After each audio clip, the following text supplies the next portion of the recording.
मंडळी, मी मिनल तुम्हा सगळ्यांचं अगदी मनापासून स्वागत करते आपल्या मेजवानीमध्ये। तर आज आपण बनवणार आहोत उपमा। जेव्हा केव्हा तुम्हाला ऑफिसची गडबड असते किंवा शाळेची गडबड असते, अशा वेळी तुम्ही नाश्त्यासाठी हा उपमा बनवू शकता, कारण अगदी 10 मिनिटांमध्ये हा उपमा तयार होतो। शिवाय कोणत्याही भाज्या न घालता कमीत कमी साहित्यामध्ये अतिशय चवदार उपमा हा होतो। तुम्ही सुद्धा या पद्धतीने नक्की करून बघा। जर उपमा करताना तुमचा उपमा जर चिकट होत असेल, गाठी होत असतील त्यामध्ये, तर या पद्धतीने उपमा तुम्ही नक्की एकदा ट्राय करून बघा। अतिशय मोकळा, सुटसुटीत आणि टेस्टी उपमा होतो हा। एक रिक्वेस्ट सगळ्यांना आहे, ती म्हणजे जर व्हिडिओ तुम्हाला आवडला असेल तर प्लीज व्हिडिओला लाईक बटन प्रेस करायला विसरू नका, त्यामुळे व्हिडिओ पुढे जाण्यास मदत होते। चला तर मग उपमा बनवायला सुरुवात करूया।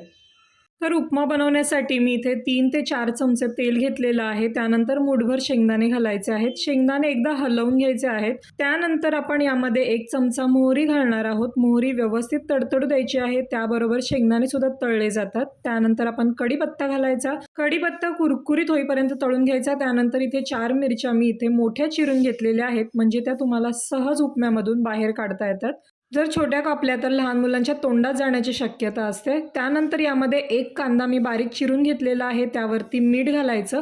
कांदा शिजवून घ्यायचा। त्यानंतर टोमॅटो घातलेला आहे मी, अर्धा टोमॅटो बारीक चिरून घेतलेला आहे। कांदा आणि टोमॅटो व्यवस्थित शिजल्यानंतर यामध्ये आपण आता घालणार आहोत रवा।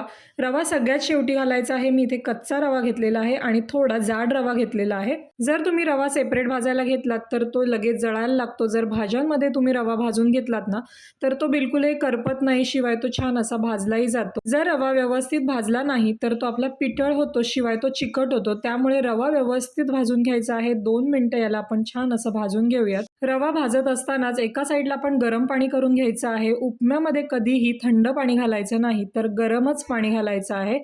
रवा पूर्ण भिजल्यानंतर थोडंसं पाणी वर राहील इतकंच पाणी यामध्ये घालायचं आहे। त्यानंतर झाकण ठेवायचं, 2 मिनिटं वाफ काढायची। तुम्ही बघू शकता उपमा मस्त सुटसुटीत आणि मोकळा झालेला आहे। पाणी जर खूप जास्त घातलं तर तो चिकट होतो, त्यामुळे खूप पाणी घालायचं नाही, तर वाफेवर सुद्धा उपमा आपला शिजतो। त्यानंतर 1 चमचा साजूक तूप घालायचं, भरपूर अशी कोथिंबीर घालायची। हे सगळं मिक्स करून घ्यायचं। तुम्ही बघू शकतात यामध्ये अजूनही भरपूर वाफ आहे। याच वाफेवर आपण उपमा शिजवायचा। यावरती झाकण ठेवायचं, गॅस बंद करायचा।